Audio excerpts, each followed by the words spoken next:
It's The Night Show with Mitch Churi on Kiss.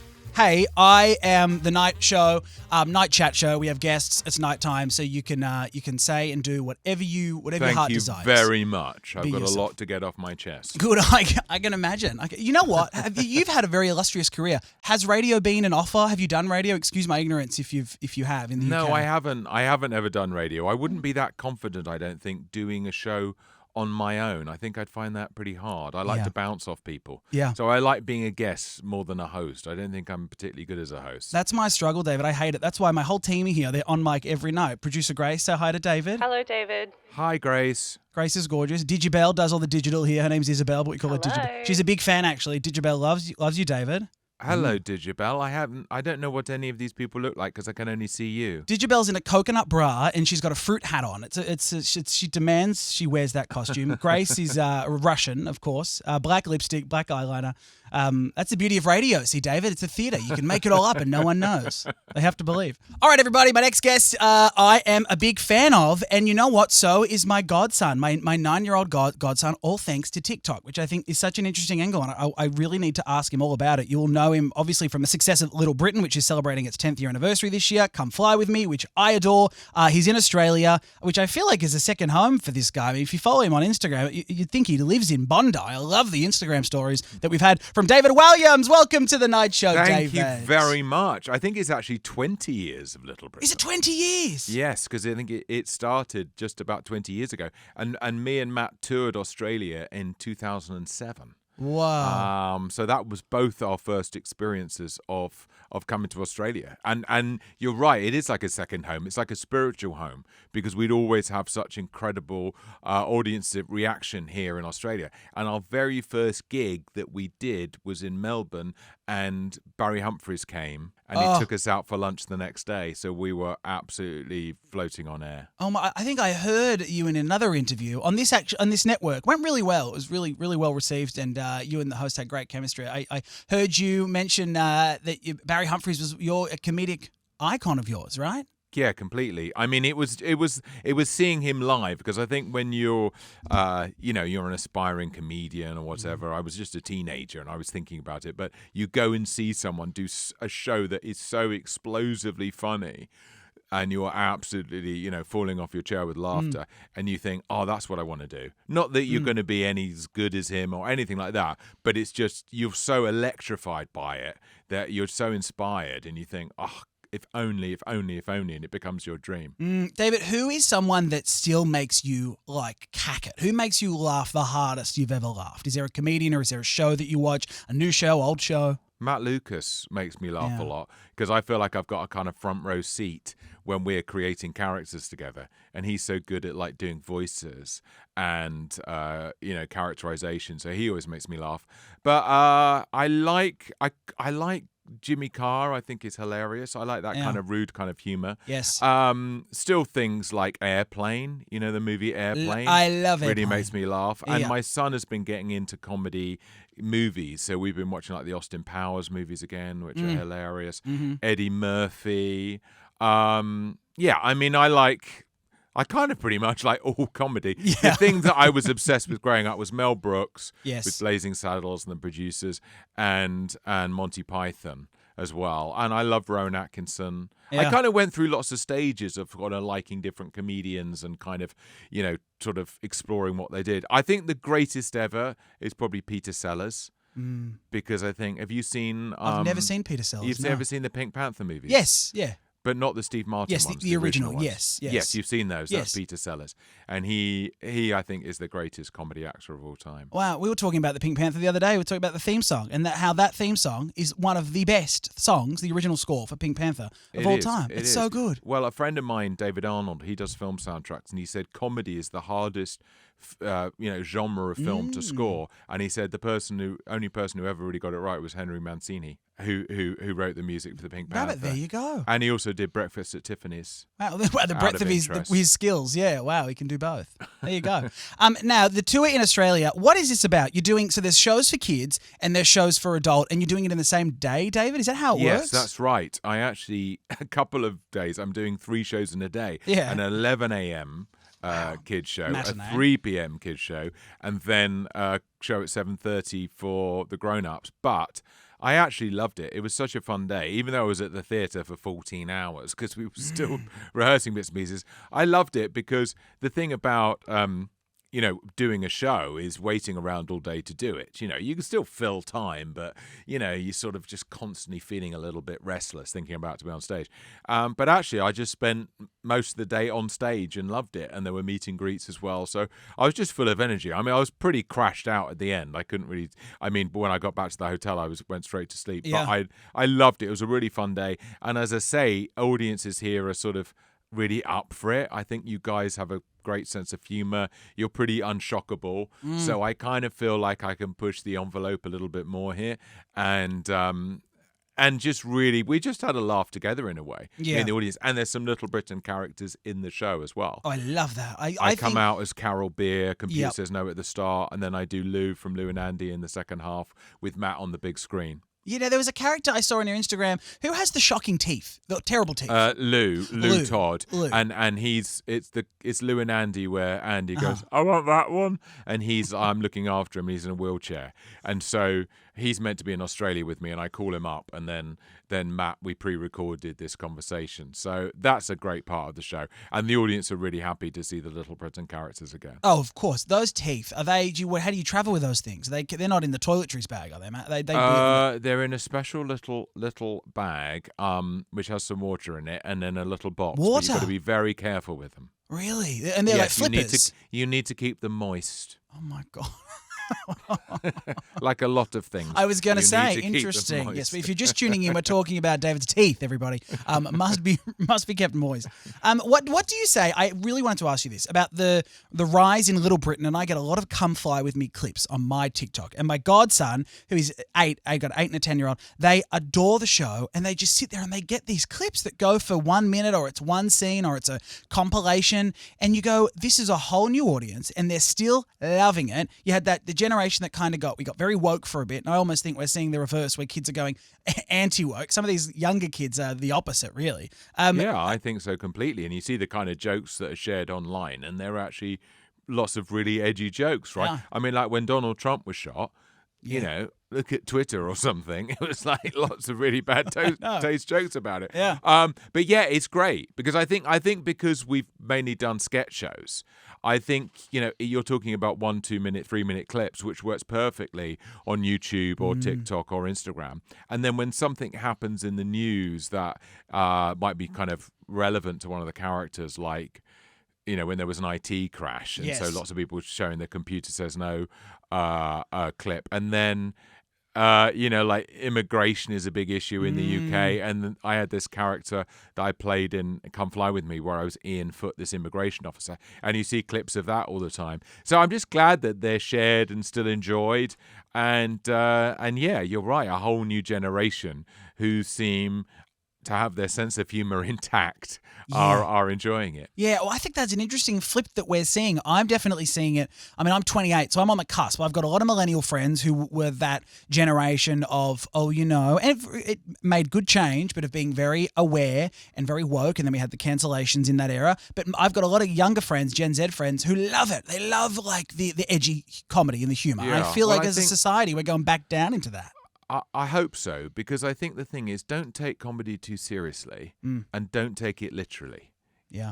It's meant to, sometimes and also don't think that if something offends you that therefore it shouldn't exist, because actually lots of comedy sets out to offend and shock. I mean, you think how shocking Life of Brian was when it came out, I think in like 1979, 80. People picketed outside. It was condemned by the church. People picketed the movie. Yeah. You couldn't see it in lots of countries for many years, and now it's a comedy classic. And it, of course, when they made it, and people being crucified, singing "Always Look on the Bright Side of Life," they didn't think. They knew that was going to offend people, and they did it because they know that being like offensive sometimes is actually really fun, and people like being offended. Yes. Yeah. And being shocked. It's great. It's exciting, and comedy almost more than anything else should be able to shock and offend. And if it doesn't, it will become pretty toothless. What do we want? And you can go to an art gallery, see a shocking painting or photograph or something. You can listen to the Sex Pistols or something. It's like you can read shocking novels, watch shocking horror films. Yeah. So why has comedy come under this I know it's hard. scrutiny? I don't know. Maybe, do you think it's because not everyone can do it? We can all sit there and we can watch a shocking Netflix series or a thriller, and we're adults. We can sit there and we can enjoy, themes of really awful things, murder and the such. But then when it comes to comedy, it's almost like, hey, hold on, is it because it's hard to do, David? I wonder. I don't know. Or people like telling people off. I don't know. But I think it's generally, I think people have become very literal minded about it, and they don't realise that it's playful. I mean, we had this sketch that we did in Little Britain where we had these ladies who were like judging jams in sort of village fete competitions. Yes. And so we were depicting one of these ladies as being that I played. She was very racist and sort of, and so if she and homophobic and if she tasted some jam in this competition, they were judging it, and she said, "Oh, it's absolutely delicious," and then she'd find out it was made by the jam was made by someone black, and then she would throw up. So.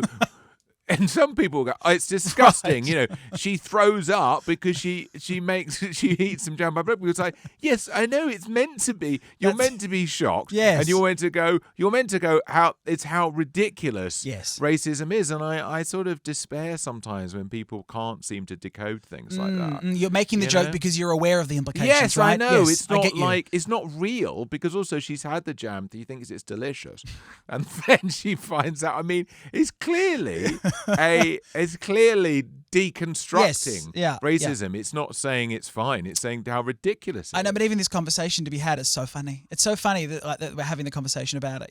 I love it. I love a quote by Amy Poehler. I'm going to butcher it, but she goes on to say that she thinks that comedy has a shelf life and that it can be like a live product, and we have to be okay with the fact that it can age and it can date, and that we just move on, and then as we progress as a society, we can make comedy that is fresh, which I kind of like and I subscribe to. I think that's a nice way to look at it. I think that's good. But there is classic comedy that will last forever, and I still think I watched like Airplane recently with my son, and I was like, oh my good, you can do that, you can do that now, you can do that now, you can do that now. Is it still funny? Yes, hilarious. Yeah. And in a way, it's funnier than ever because nothing that edgy is being made right now. So, I think we've just got to understand. Comedy's not real. It's playing. When Jimmy Carr makes a really rude joke on stage, it's not his actual viewpoint. He comes on and says, "I'm going to tell a joke now that's going to get me cancelled." So, okay, this is the context. I think partly the things online, the context is removed. So, if you've gone to see Jimmy Carr and you were a fan, it's 8:00 at night, you've had a couple of drinks, you're up for a good laugh. You kind of know what's coming. Whereas if you're waking up at 8:00 in the morning, you're checking Twitter, and you go and you see this joke, and you think, "Oh my goodness me, this joke is disgusting." You're not a fan of Jimmy Carr. It's not 9-10 o'clock at night. You haven't had a few drinks, and so for you, it's just something in terrible taste, and you don't understand the context at all. And also, some people have no sense of humor. Yeah. So what do you do? What do you do with those people? Yeah, absolutely nothing. They're not buying your tickets anyway, so you don't have to pander to them, right? You don't even have to worry about them, David. You can get tickets, tegdainty.com, if you want to see an audience with David Walliams. Now, I do want to ask, I sat there and I loved your interview on the Kyle and Jackie O show with Kyle Sandilands on this very network. It was the talk of the office. It was the gossip. They loved it in the office. Did you hear David with Kyle? He took on Kyle. Did you hear David and Kyle? It was like David and Goliath. David and Kyle. Did you hear it? Was it real? Was it faked? He was paid. My mum said, I think David was paid. I think it was promo. I think he was paid for it. I go, that was the interview that stopped the whole building. You stopped this company, David. So congratulations. I loved it. Well, thank you. I actually had a great time on the show, and we were just sort of like playing tennis with each other, really, weren't we? Oh, yeah. But I just felt probably no one's ever put him in his place before. And also, I just couldn't get him to shut up for just 10 seconds or something.